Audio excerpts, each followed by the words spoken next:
Good morning, good afternoon, good evening, and welcome to Season 2 of the Logical Christian Podcast. I'm your Logical Christian, Dan Erwin. Welcome to those who are here for the first time, and a hearty welcome back to the LCP faithful. What we do here is look at what the mainstream media feels is important to tell us about current events, politics, science, religion, and just about anything else, but we're not interested in their spin. We want to look at these stories logically, and we especially want to look at these stories as Christians. Links can be found in the show notes if you'd like to follow along. So with that, let's go be logical Christians. Meaningless, meaningless, says the teacher. Utterly meaningless. Everything is meaningless. Wow, if Solomon, the teacher, thought that around 930 BC, he should see it today. He'd probably cry something like, meaningless, meaningless. They're literally trying to make everything meaningless. It's crazy, man. People in all aspects of life and society seem to want to erase everything about life and society. Why? Well, be sure it's not for any sort of a good reason. On today's episode, first we'll try not to dead-name God, and then we'll talk about the timeless nature, the classy sophistication of modern art, bobart, banana, fana, faux fart, fee, fi, faux mart, art. So remember, never stand under a tree during a lightning storm, or hail or brimstone, and get out a formless, blah lump of clay. Slap it down on the table. Voila, you're done. So now here we go.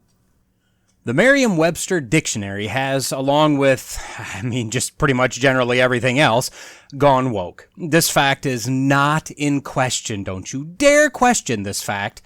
To back up my claim, somewhere between January 18th and January 26th of 2021, thank you Wayback Machine, as we misinformation peddlers, anti-vaxxers spewed our, well, we called them concerns, they called it lies, our concerns about the brand new mRNA COVID, quote, vaccine, they quietly modified the definition of vaccine in their online dictionary. Not to belabor the point, which pretty much means I'm going to belabor the point, but one of the concerns that was strongly and accurately voiced, chiefly by one of the inventors of the mRNA genetic therapy, was that calling this a vaccine didn't make it one.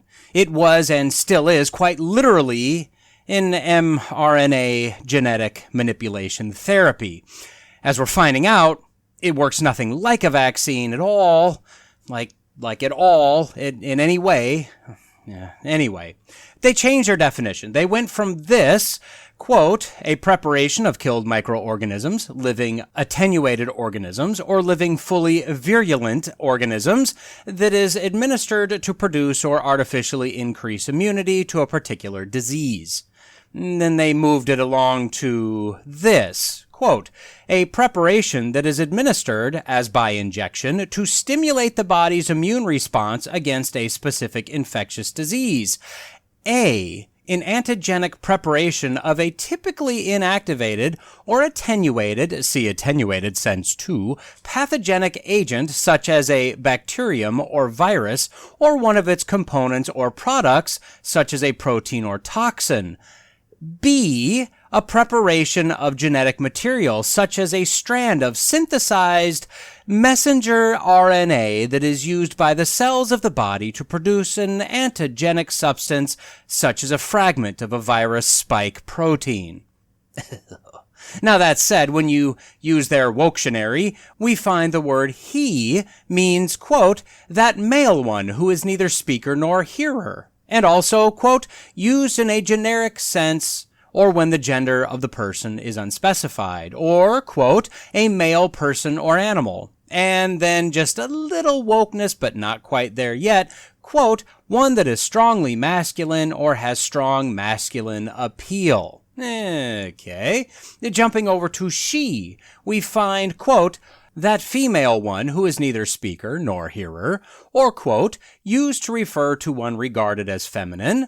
Also, quote, a female person or animal. A little woke over here, quote, used as an alternative to he to refer to a person of unspecified gender.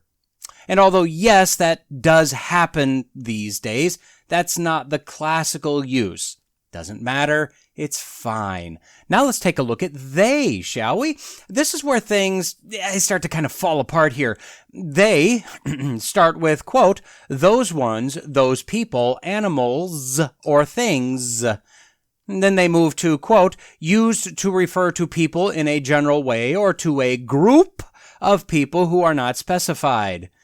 Okay, well, whoops, here we go. Now, quote, used with a singular indefinite pronoun antecedent. The example being, quote, no one has to go if they don't want to. And yes, we, meaning you and I, lazily use it this way, but that is not the correct usage, regardless of what the dictionary says. Now, going back to the earliest snapshot of this definition using the Wayback Machine, we go to December of 2005, and even at that point, they've always had a carve-out for it being used as a singular, but at some point they changed from saying that, yeah, people do use it that way, to, yes, that is one of the definitions. Now, why do I bring up definitions, woke dictionaries, singulars and plurals? Well, because as we all know, this is being blurred across all of society, and now found on NPR.org, headline, gender-neutral terms for God are up for discussion, the Church of England says. Yeah, this is a thing that's been happening for a while. We've been slowly sliding into either a gender-neutral or gender-inclusive kind of Christianity. And why? Well, because what we can't have in this world is toxic masculinity. I mean, who do the writers of the Bible think they are, using he and him all over the place? So apparently the Church of England has been working on this little problem since 2014, according to the article, but they haven't come up with a solution yet. They need to hurry up, in my opinion, before this brainless woke ideology goes all the way around the horn back to sanity. But maybe that's what they're waiting for. I really doubt it, though. I guess the church just had a meeting of the General Synod, which, let's be honest, General Synod kind of sounds like a character in the Star Wars universe, doesn't it? Right? It's not just me, right? Anyway, they had their meeting, and we have one Reverend Joanna Stobart, the vicar of Ilminster and Whitelackington in South Somerset, and you have no idea how much I want that title. Well, she posed a question. Now, first of all, Joanna is a very odd name for a man. I'm assuming this is a man, as they have the title of Reverend, and if Paul, the one in the Bible, is to be believed, well, that's a no-no. Now, I know that's not one of those things we enforce anymore. I don't know why not, though. Well, I mean, I do know why. It's not for biblical reasons. It's because we don't wanna. Because, hashtag toxic masculinity. Anyway, this female reverend that's not supposed to be a reverend, per the Bible she apparently reads and teaches, at least parts of, asked a question about, quote, where things stand in the move to adopt more inclusive language.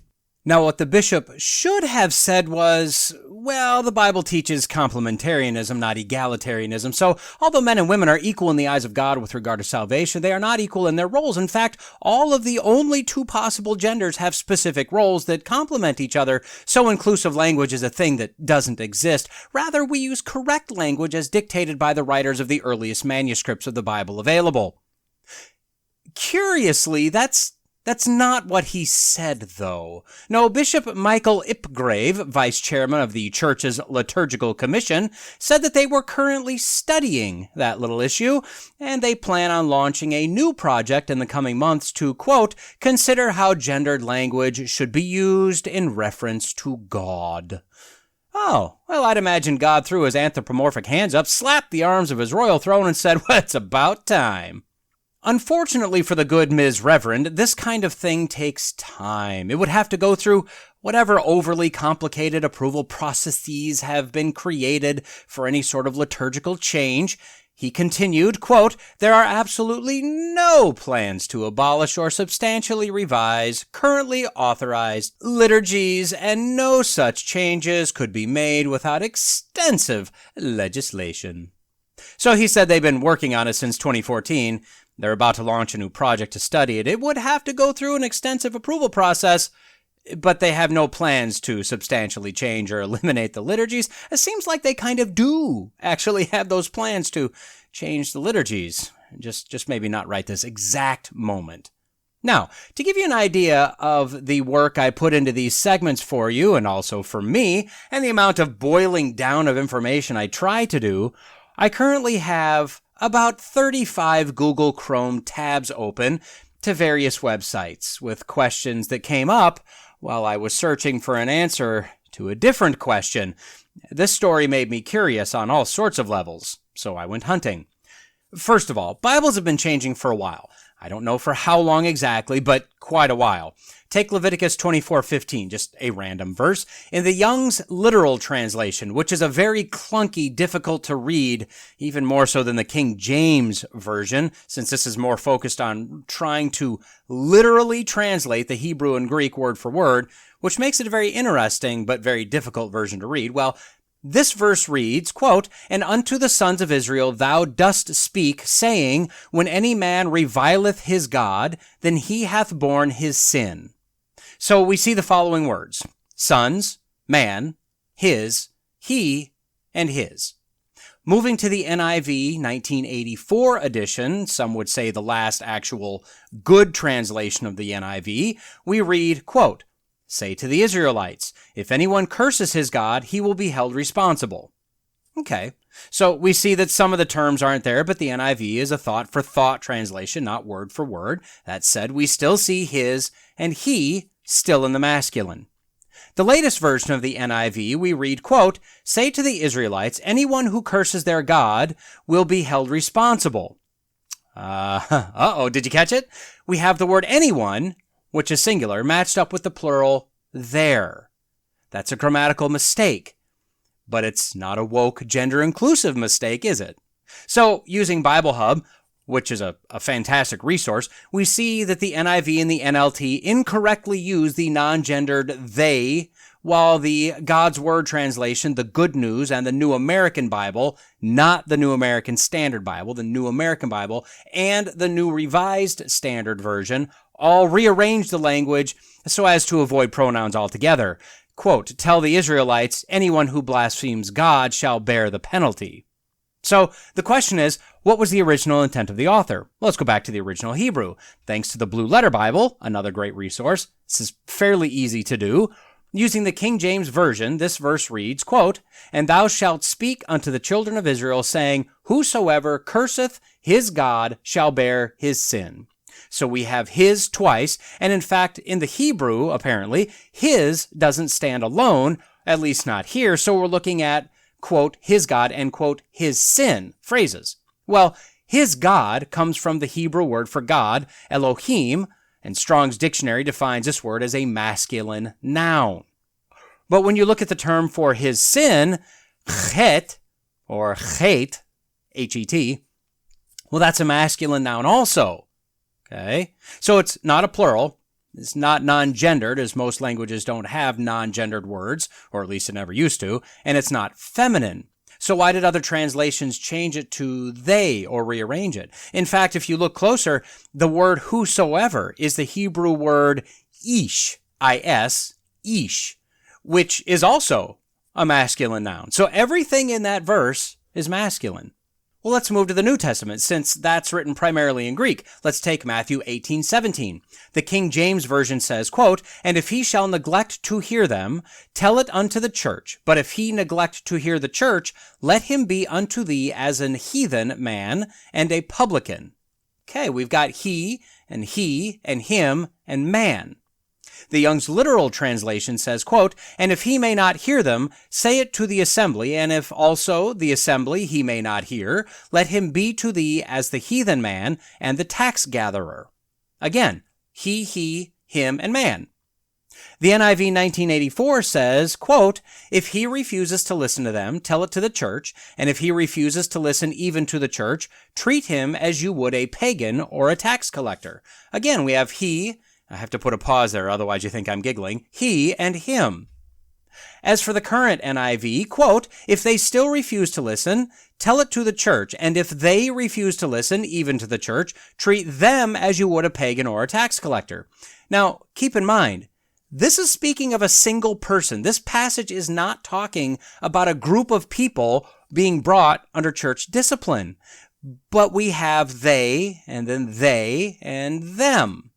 all talking about a single individual. The NLT approaches it differently. Quote, if the person still refuses to listen, take your case to the church. Then if he or she won't accept the church's decision, treat that person as a pagan or a corrupt tax collector. Okay, well, at least they're grammatically correct, right? The person, he or she, and that person. But again, we see gender inclusivity here. So back to the Blue Letter Bible. Again, using the KJV as our base, the Greek uses a word for a concept. So we have the phrase, he shall neglect to hear, as the word parakouo. Yes, there is a trill in the R there, which is a verb, no gender specified according to Strong's. And then we see the same for let him be, which is translated from the Greek esto. That's a simple verb. But then we get to heathen man, which is the Greek ethnikos, which is a masculine noun. And even the Greek for publican or tax collector, telones, is also a masculine noun. So by inference, if the him and the publican are masculine, then the entire verse is masculine, even the unspecified verbs, because it wouldn't make much sense to say, quote, and if he or she shall neglect to hear them, tell it unto the church. But if he or she neglect to hear the church, let him or her be unto thee as an heathen man and a publican. That would literally be talking about transgenderism. If she didn't listen, now she's to be made a heathen man. It doesn't make sense.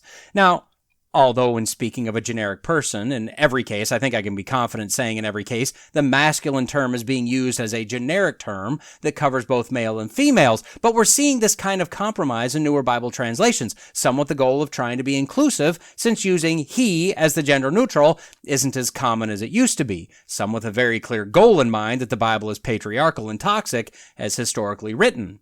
Even the New American Standard Bible, the NASB, which is a very good translation, has capitulated to this inclusive translation stance in their 2020 version, which is what led John MacArthur and his team to develop the Legacy Standard Version Bible, the LSV, which is very close to the pre-2020 version of the NASB, with some more accurately translated verbiage with the latest understanding of the Hebrew and Greek manuscripts, and without the modern gender inclusivity for the sake of pandering and additions and pronoun modifications.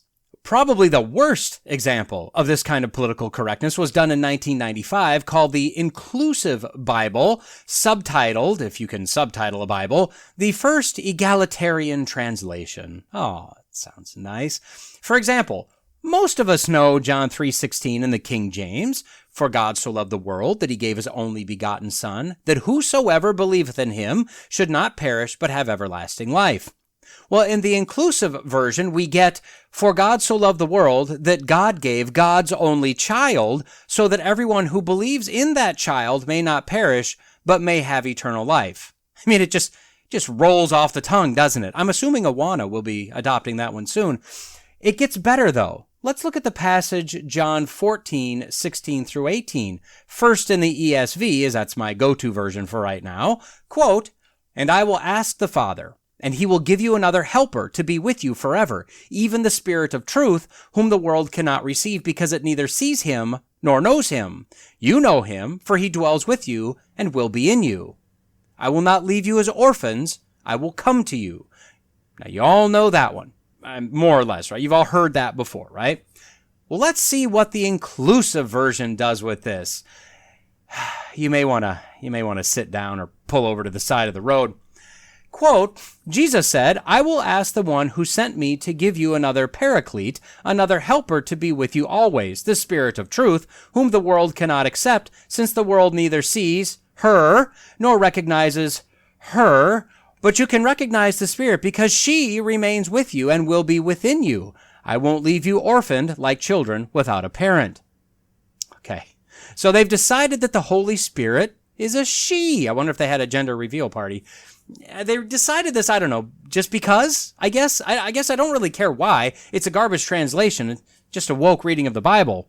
But looking a little deeper, because I can't just not care why, they translated as she because the word for him in verse 17 is the Greek word autos, which can be either gender. The problem is that the him that the autos referred to in verse 17 is first spoken of in verse 16 as the comforter or the helper. The Greek for that is parakletos or parakletos, which is a masculine noun. So if he's masculine when first mentioned, what happened a sentence later? Yeah, see, this is what you find when you translate words individually rather than words while understanding the words around the words and the context of what you're translating, especially when you have an agenda to push. And I mean, the deeper you go, the worse it gets. I came across the, no lie here, Queen James Bible. You ever heard of this one? This is one where the editors took the King James, I'm assuming it's all King James, and modified the 8 key verses where God prohibits homosexuality, because of course they do this. So for a few examples, in the story of Sodom, where the men of the town are trying to get Lot to send out the men, the angels, to the crowd, the KJV says, quote, "Bring them out unto us that we may know them." But the QJV says, quote, "Bring them out unto us that we may rape and humiliate them." See, the sin was the rape and humiliation, not the homosexuality. Now, in 1 Corinthians 6:9, Paul is giving a list of those considered unrighteous that will not inherit the kingdom of God, including, in the KJV, quote, "Nor effeminate, nor abusers of themselves with mankind." But the QJV says, quote, "Nor morally weak, nor promiscuous." Oh, that seems to be a bit of a stretch right there. But the coup de grace, Romans 1, the end of the chapter, has some of the clearest language about homosexuality possible. Verse 27 in the KJV says, quote, "And likewise also the men, leaving the natural use of the woman, burned in their lust one toward another, men with men, working that which is unseemly, and receiving in themselves that recompense of their error which was meet." The ESV is clearer, in my opinion. Quote, "And the men likewise gave up natural relations with women, and were consumed with passion for one another, men committing shameless acts with men, and receiving in themselves the due penalty for their error." But in the QJV, we somehow get to, quote, "Men with men, working that which is pagan and unseemly. For this cause God gave the idolaters up unto vile affections, receiving in themselves that recompense of their error which was meet." So this was because of idolatry, apparently. Now, that said, the QJV has a nice little rainbow cross on the front. It's very inclusive. But since it's from, 2012, they don't have all the colors of the new inclusive flag. Shortly after that new flag came out, I took a snip of the infinite color palette inside of Excel and pasted it on my Facebook page saying that I've just created the newest and greatest LGBT infinity inclusive rainbow flag. Now, that being said, I also stumbled across an article entitled, quote, "God made the rainbow, why the Bible welcomes a gender spectrum." See, this is where the modern day brainless activists really drive me crazy. The gay rainbow, I guess we'll just call that the gainbow, has 6 colors, not the 7 in the real rainbow. The one that's created by God. Remember the real rainbow? God gave us Roy G. Biv. The gays took out indigo, which, let's be honest, has the gayest sounding name of all of those 7 colors. But whatever, they didn't ask me. So they have Roy G. Biv. But the agenda pushers are pretty sure that the rainbow was created to promote gay causes and not as a promise to all of man that God will never destroy the earth with a flood again. Pro tip going forward, if you're one that wants to screw with the Bible, you may want to get some SPF 12 billion sunblock for the next destruction of the earth. Just saying. Was that too crass? That feels too crass. Anyway, now, hopefully I didn't bore you with that little lesson on rewriting the Bible based on agenda, political correctness, and woke ideologies in relation to homosexuality, inclusiveness, and gender, because this brings us back full circle to the article at hand, discussing how to use gender-neutral terms for God. That would actually be fine. It'd be just fine and okay if God, through the pen of many authors over many years spanning 2 main languages, referred to itself or they-self as a gender-neutral. The problem is he didn't do that. In every case, in every instance of the use of God or the Father or whatever, he used a masculine term. Remember, most languages have feminine and masculine forms of words. God, in the Greek, in the New Testament, quite often was the word theos, a masculine noun. The term for goddess, the feminine, would be thea. We don't see that in reference to God in the New Testament, like anywhere. In the Old Testament, in the Hebrew, we see quite often Elohim, a masculine noun. The feminine noun in Hebrew for goddess is Elah. E-L-A-H, a law. Once again, this is not connected to God in the Old Testament ever. Now, moving on from there are some that claim that the term Shekinah is a feminine version of God, his feminine side of love and mercy, etc., etc. I guess wrath and anger is more masculine, right? No, who knows?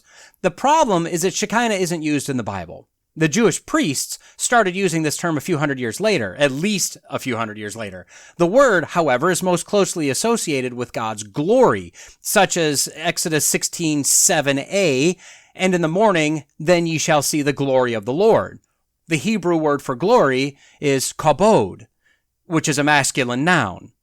At no time has or will a feminine term be used for God in the Bible, not when going back to the original manuscripts. In fact, the best I think anyone could possibly do to try to push this narrative would be to use the word Yehovah or Jehovah, the tetragrammaton, the YHWH we've translated to Yehovah or Jehovah. This is most often written in English as Lord in all caps. This doesn't have a gender necessarily, but that's most likely because it's not just a standard noun. It's a name. It's a proper noun, a name that refers to deity, the name of God. That deity, I said God, is always referred to in the masculine, either by himself or by others.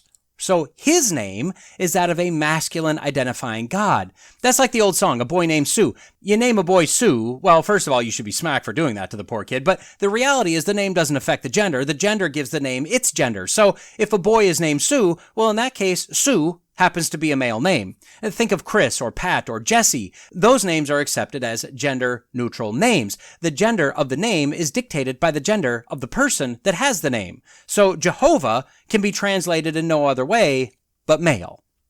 So clearly the Bible was written a very specific way. Clearly God, although not actually physically male, as he's a spirit, identifies as male, and Jesus, who is God, did come to earth as a male. Unless you decide to divorce yourself from biblical context and focus only on a word-by-word translation, like literally every single word on its own entity to be translated wholly unto itself, and unless you like a little or a lot of heresy with your Bible, you can literally not ever come up with a non-gendered or feminine gendered God. That said, clearly God made male and female. Clearly God made man in his image. In the image of God, he created him. Male and female, he created them. And since we know that God, who although not a man, not a physical being, is the epitome of perfection, perfectly holy, perfectly just, perfectly merciful, etc., etc., but also perfectly masculine, perfectly feminine, perfectly logical, perfectly emotional, he clearly parsed out certain aspects of his image to man and some to women. Women are generally more emotional. Men are generally more logical. Now, sin has marred even this, so now there are pros and cons and some blurring of the lines, but in general, this is how we were designed. And for all of those not given the gift of singleness, this is why the spouse of a different gender fits best. Think about it. Even in marriages where the woman is more masculine, you'll find the man more feminine. In gay relationships, you find that one person is more masculine, one is more feminine. In the ultimate brain buster, you see this in transgender couples. A boy pretending to be a girl will find a girl pretending to be a boy, where the he playing a she is more feminine and the she playing a he is more masculine, and it's some sort of perverted, bastardized form of heterosexuality. These combinations are true almost every single time. So, if God is perfect in all aspects, why can't we just refer to God as a he or a she or a they if we want? Seems like no big deal. And I totally agree, it wouldn't be a big deal. If he didn't refer to himself, if the Holy Spirit didn't inspire all biblical writing to refer to God as a male. See, we petty, puny, created humans like to shout to the heavens that, I have the right to choose my gender. But no, no, you don't. I have the right to choose my pronouns. Well, not according to your gender and the rules of grammar and syntax, you don't. The only being in all of eternity that has the right to choose a preferred gender and preferred pronoun is literally God. He could have done anything he wanted, and he did. He chose the male gender. Now, I think we see why throughout the scriptures, right? The man is supposed to be the head of the household and the spiritual head. He is supposed to be the leader, the protector, the provider. The woman is supposed to be the nurturer, the preparer, the helpmeet. Equal in the eyes of God, but very different with very distinct roles in the family and in the church and in the world in general. Again, both the male and female have certain responsibilities, but the male is supposed to be ultimately responsible for the church, for the flock, for the family. Of course, sin and our own selfish hearts and greedy lusts have screwed this up as well, but in general, this still holds approximately true. This is why I'm not anti-woman, but I am adamantly anti-feminist. That is an anti-biblical tall finger in the face of God movement. Okay, so let's wrap this up, shall we? As this has gone on probably way longer than I intended. Hopefully you found it interesting. Will the Church of England and other churches move to gender-neutral terms for God and gender-inclusive language? Yes, they absolutely will. Will they make large changes to their historical liturgies because of this? Yes, they pretty much have to. Will most accepted as Christian denominations make this change in the coming years? Oh yeah, they sure will. At least, if we stay on the same trajectory we're currently on, they will. As I've said before, I see glimmers of hope that the woke, agenda-driven, postmodern, progressive, satanic movement is faltering. Cracks are lengthening and joining up in the dam, holding back sanity, logic, and true truth. But for the moment, the path we're on is one that will see most denominations full-out blaspheme God to his face. The question is, what are you gonna do? Personally, you need to be ready for this. You need to be ready to fight against this. Does that mean that you need to get rid of, or at a minimum, back shelf that Bible that's already capitulated to some degree? Maybe. Maybe it's time to look into translations that respect the actual original manuscripts. The NIV 1984, the NASB prior to the 2020 version, the ESV, the KJV, the new LSV. What happens if this comes to your church or your denomination? Well, you can fight for a time, but if the fight is lost, are you prepared to shake the dust off your dress shoes and find a church that teaches the actual Bible, sans the woke, politically correct agenda? Because you need to be.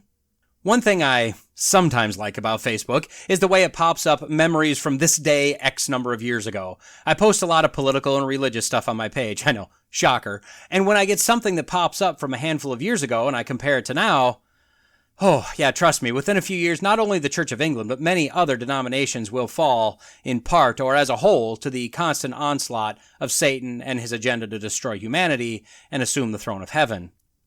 What we can stand firm on, though, is that the Bible has survived this long. It's not going anywhere. That's not because it's magical. It's not because you and I will be Mad Max-style warriors fighting to protect the last actual copy of the King James Bible, the one that the Apostle Paul himself read. It's because God has promised to protect his word. And that includes every jot, every tittle, and every gender found in the writings. So I gotta be honest. I'm kind of pre-annoyed with you. Why, you ask? Well, look, you'd be annoyed too if you knew that you were going to be called a liar in just a few minutes. And even worse, if you knew you were going to be called a liar for multiple weeks in a row. But here we are. You absolutely think I'm a liar. Just not yet. Well, despite your horrible accusations against me, I still feel it's my duty to welcome you to Part 6 of our look at the Communist Goals for America. Now, as a reminder, as I've reminded you in the past, I believe pretty much every episode at this point, this was a list that was first contained in the 1958 W. Cleon Skousen, if I'm saying that right, book entitled The Naked Communist, and was subsequently read into the congressional record by Congressman Albert S. Erlong, Jr., a Democrat from Florida, in 1963. Now, I want you to keep those dates in mind, 1958 and 1963.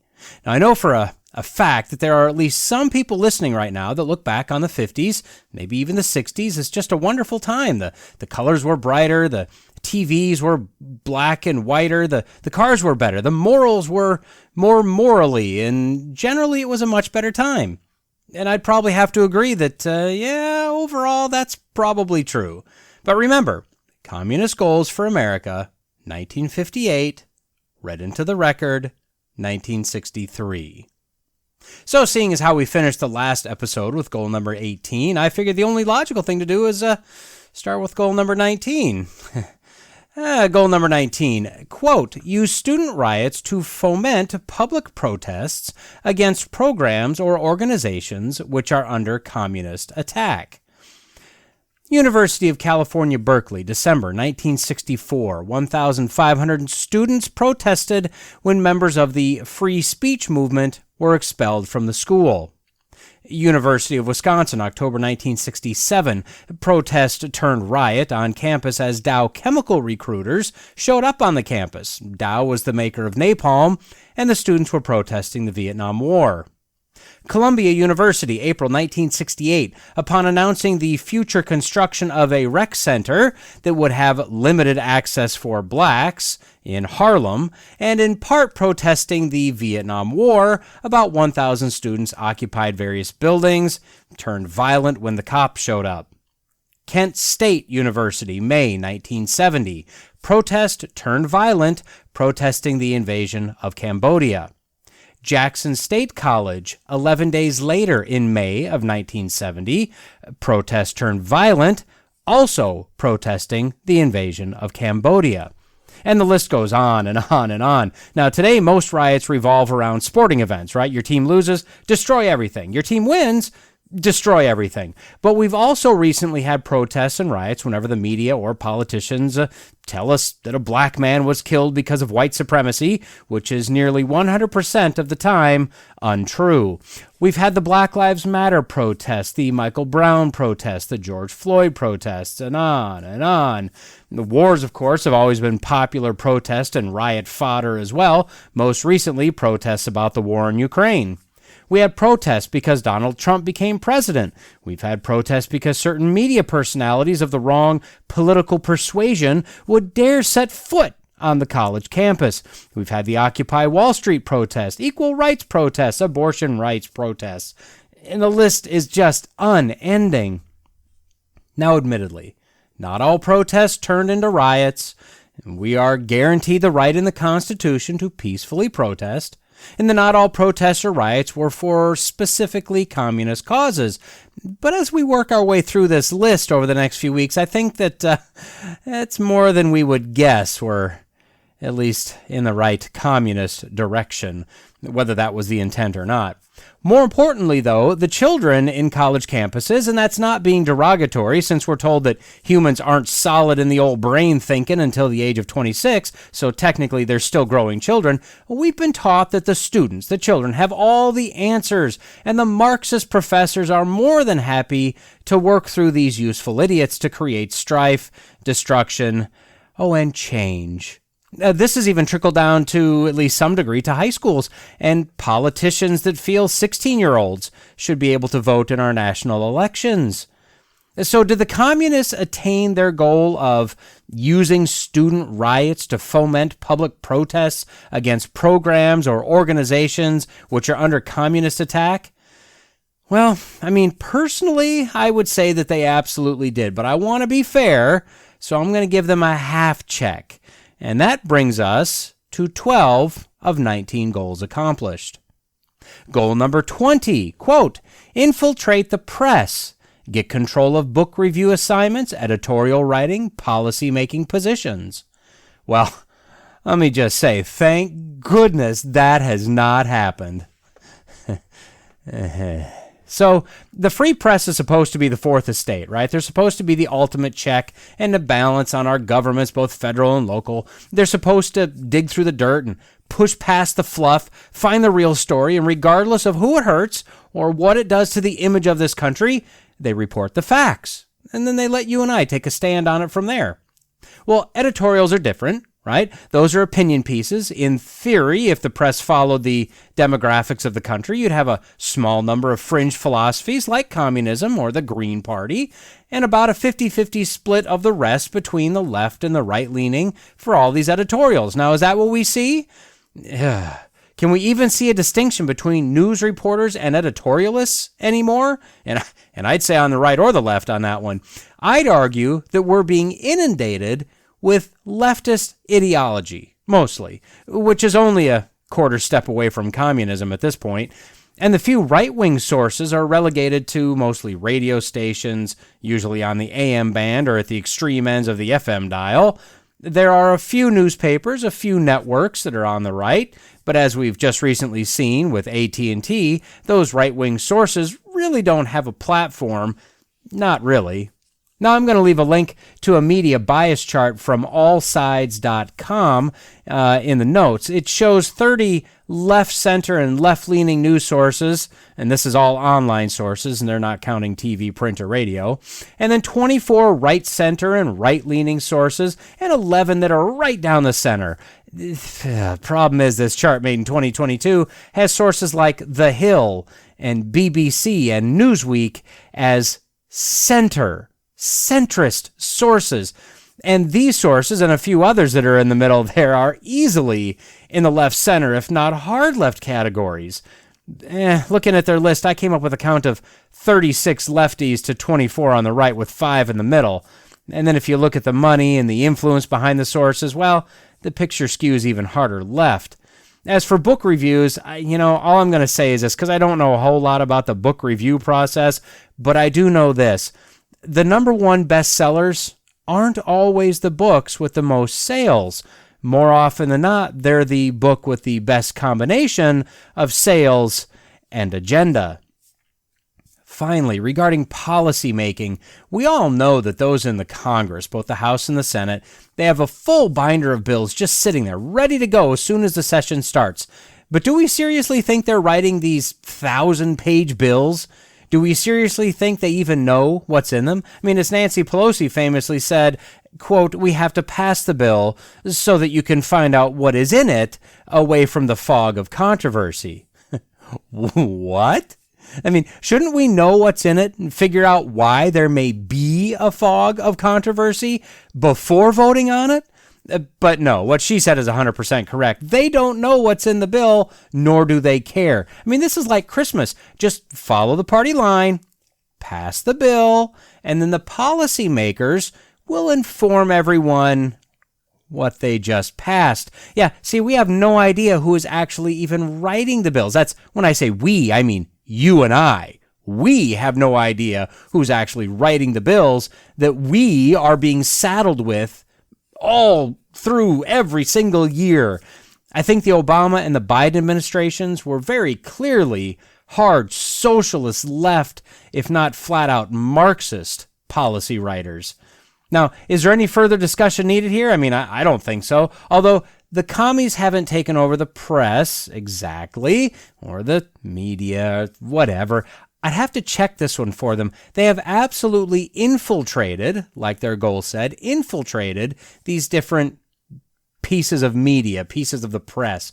They've taken control of book review assignments and book ratings. I'm almost positive of that. They're clearly not only editorial writing, but flat out news writing. And there's no question that we've got full-blown communists writing policies. So I'm going with 13 of 20 at this point.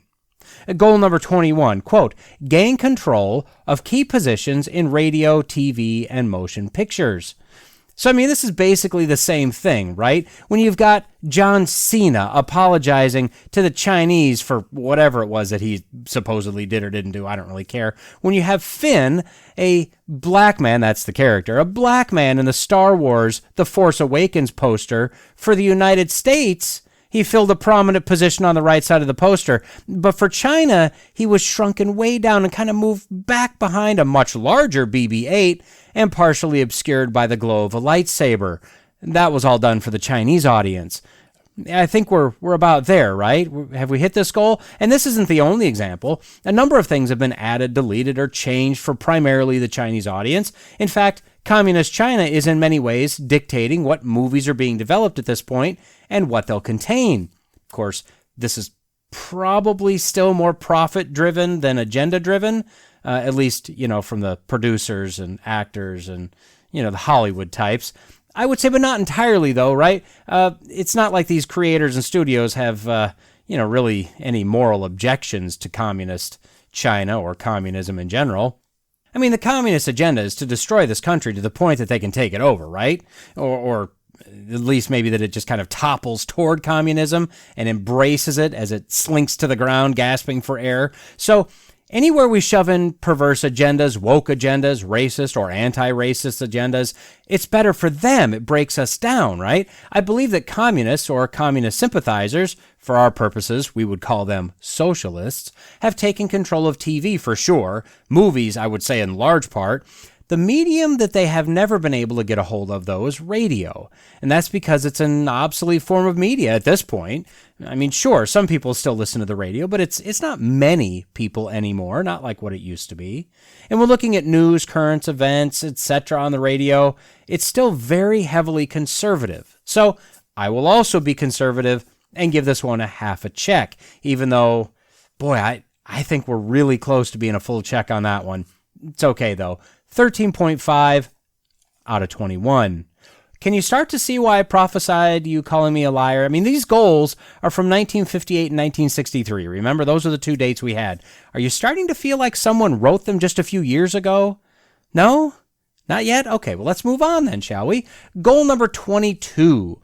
Quote, continue discrediting American culture by degrading all forms of artistic expression. An American communist cell was told to, quote, eliminate all good sculpture from parks and buildings, substitute shapeless, awkward, and meaningless forms. Okay, now, don't get ahead of me here. We're just talking sculpture at this point. So it used to be that we would have statues and busts and carvings, etc., that actually look like things and look like people. Think of all the presidents and the generals and the founders, most of which have been taken down now, of course. Think of the Lincoln Memorial, the Statue of Liberty. If you've ever seen the Kirk Cameron documentary Monumental, the National Monument to the Forefathers in Plymouth, Massachusetts. The kid and I actually went to see it in person. It was just awe-inspiring. Think of the buildings of the early to mid 20th century with various statues. But now, what do we have? Well, we got some big shiny blob in Chicago, whatever that demonic statue thing is that was put on the courthouse in New York that I talked about a few episodes back. We have collections of shapes and basically scrap and junk that are welded together, called something, and then everyone stands around and oohs and ahs and says how wonderful it is. No, it's not. It's garbage. I mean, everything is abstract today, right? No, they're blobs. I mean, seriously, it's not abstract. It's just a blob. Now, I've said before, I'm not an art critic, although I'm critical about art, but I'm not an art critic. But shouldn't art mean and represent something? I mean, I can J.B. Weld a bunch of bent silverware together and call it something like The Repressed Mind of the Reluctant Housewife or something like that and make $1 million. Wait a minute. I called it. That's my idea. There, said it. The only people these masses of metal or stone mean anything to are the creator, and I would say that's only sometimes, the guy that gets duped into spending any money on it, and then a handful of critics that desperately want to be cutting edge and free thinking, smarter than you type individuals. And doesn't this goal sound like it was ripped out of the headlines today? I mean, eliminate all good sculpture from parks and buildings. What have we been doing for the last couple of years? We call something fascist or racist or oppressive in some fashion, and then we tear it down. At least a few cities have had enough synapses firing to remove and store these sculptures as this woke idiocy or this communist ideology. It must eventually end, right? I think we can give the Reds a full check on this one, don't you? 14.5 out of 22. Now, I think one more before we wrap up this episode as it relates to goal number 22. Goal number 23, quote, control art critics and directors of art museums. Quote, our plan is to promote ugliness, repulsive, meaningless art. Again, I know that art is subjective. Beauty is in the eye of the beholder. But how many of you remember the controversy of the so-called artwork, Piss Christ? This was from 1987, a crucifix submerged in a jar of urine. I remember this being one of the most controversial things ever, right? I believe it went to court for the right to display it, and of course it won, right, as a right of freedom of speech. Somehow. Now, there have always been blasphemous, macabre arts, just plain gross art. But doesn't it seem like it's getting worse? The classics are still the classics, and for now, what I would call the real museums are still displaying the true masters. But the modern era, say the last 50 or 60 years, what's been going on? We've just created sickening art using various bodily fluids and waste products. We have demented, demonic works of so-called art. We have anything a twisted mind can concoct together being called art. And then we have the third rail of their goal, the meaningless art. Did you hear about the piece of art from everyone's favorite artist? Say it with me. Piet Mondrian. Mondrian. I think that's... Anyway, that was displayed upside down for 75 years, apparently. Now, it looks like strips of yellow, red, and blue duct tape, but they probably didn't have duct tape in the various colors, at least back then. But it looks like that, all laid on top of each other, kind of interwoven, making just square shapes. And why was it upside down for so long? Because there's literally no way to know, right? It's basically the same no matter what you do. It's just a bunch of strips of tape. How about the Banksy painting that as soon as it was sold for $1.4 million at Sotheby's in 2018, the painting dropped through the bottom of the frame, halfway down through a built-in shredder. Oh, cute. Danish artist Jens Heining was commissioned by a Danish museum to create some art. He was paid $84,000 prior to his submission. He gave them 2 blank canvases entitled "Take the Money and Run," and then told them it was a commentary on poor wages. They demanded the money was returned to them. I don't know if it ever was. I kind of hope it wasn't. Serves them right. There are stories of people admiring the frame of a piece of art that's been removed for cleaning, thinking that the framed nothing was the actual art. There are stories of people filing past a blank wall in an art gallery, admiring it for its minimalism. Now, maybe those stories are true, maybe they aren't, but would it actually shock anyone if they were true? Does modern art really have any meaning at all today? Do we have many artists left that can actually create masterpieces rather than just idiocy? Was Bob Ross the last of the greats?